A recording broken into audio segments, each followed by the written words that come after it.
It's Sunday, May 11th, and this is the Mobile Tech Addicts Show.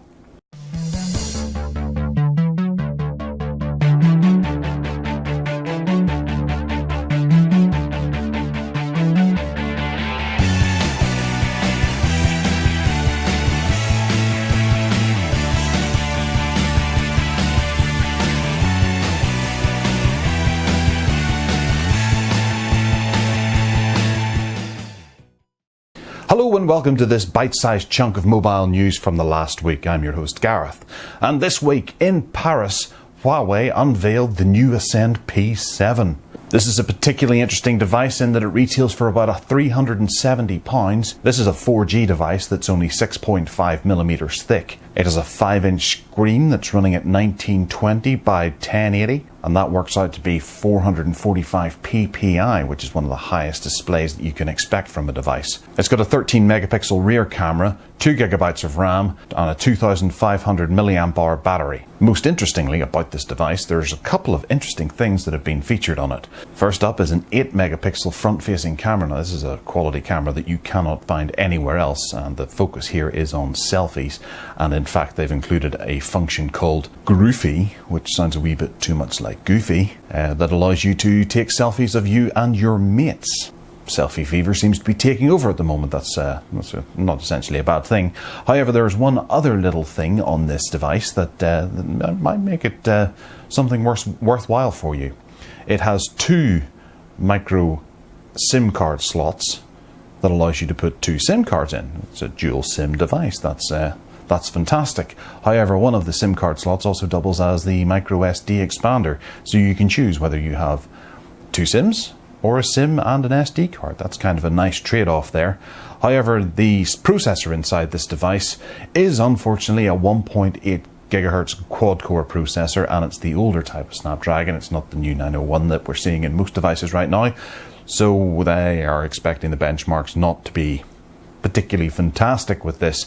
However, the rest of the package looks fantastic, and Android 4.4 should run on this rather well, so it looks like a top-notch phone. We look forward to getting one in. We should be getting one fairly soon to unbox.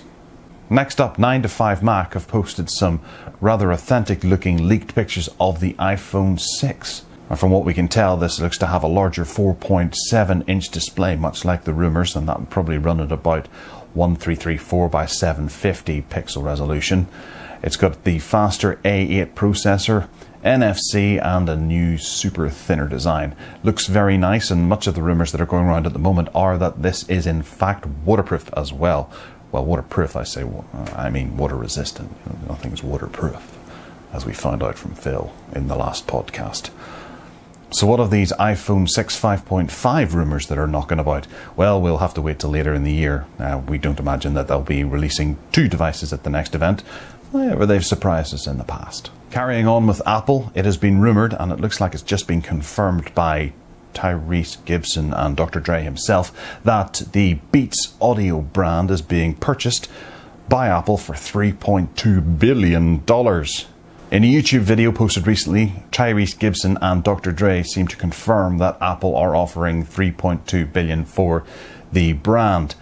Of course, the Dr. Dre Beats brand is something that we have seen on HTCs and HPs of late. The video has Tyrese Gibson and Dr. Dre walking around their pad, bragging that, and I quote, "the first billionaire from hip-hop, right mother in here from the West Coast. Believe it." There is much more mother-ing and N-words and that sort of thing in the video, so watch with discretion, and it's a Sunday. Make sure the kids aren't round and don't spit out your cup of tea. Over on the site, we have unboxed this little doohickey here. This is the Archos GamePad 2. It's a fully fledged Android device with gaming apparatus here and here. They allow you to play games much like a PSP, only much larger. I've unboxed it. How do we play around with it? Have a look and see what you think. The review will be coming soon. Also this week in Chromebook news, Asus have announced that they will be releasing 2 new Chromebooks, the 11.6-inch C200 and the 13.3-inch C300. These two devices look pretty damn nice. They feature the Intel Bay Trail M dual processor running at 2.42 GHz, 2 GB of RAM, 16 GB SSD, and a variety of ports. Once again, these Chromebooks look to be quite samey whenever you get down to the basics. However, this one with the Bay Trail in there should prove to be one of the fastest of the bunch at the moment. On the back of that, Lenovo have also announced a couple of Chromebooks as well. Not looking quite as fantastic as those Asuses that we've just spoken of. There's the N200 and the N200P, the N200P being a touchscreen variant. These feature an Intel Celeron processor inside with Intel HD graphics built onto it, Bluetooth 4.0, they come with 4 GB of RAM, a 16 GB SSD, and all the other specifications that you would normally expect from a Chromebook. However, these do look like incredibly stylish little Chromebooks. I have to say, I do quite fancy them. And finally, Spotify have been scammed. Well, they say scammed, but I don't agree with that terminology, by a band called Wolfpack, who have produced an album of absolute silence. Wolfpack recently released Sleepify, an entirely silent album with no music or lyrics or anything, and the group has asked their fans to leave the album running overnight and they'll earn a little bit of money. If you leave it running overnight, it works out to be about 7 cents, and Wolfpack have earned up to $20,000. Spotify thought it was clever and kind of funny and have asked Wolfpack to remove the album.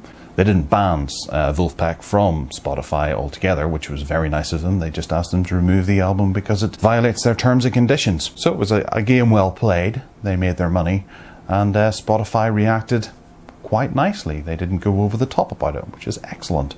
It's good to see, and it's kind of funny as well. Alright, so if you want to get in touch with us, you can by emailing me at gareth@tracyandmatt.co.uk. Of course, you can follow me on Twitter at GarethMiles. You can find the website at tracyandmatt.co.uk. You can follow the website on Twitter at tracyandmatt. And of course, you can tune in next week for another exciting episode of the Mobile Tech Addicts Show. Take care now.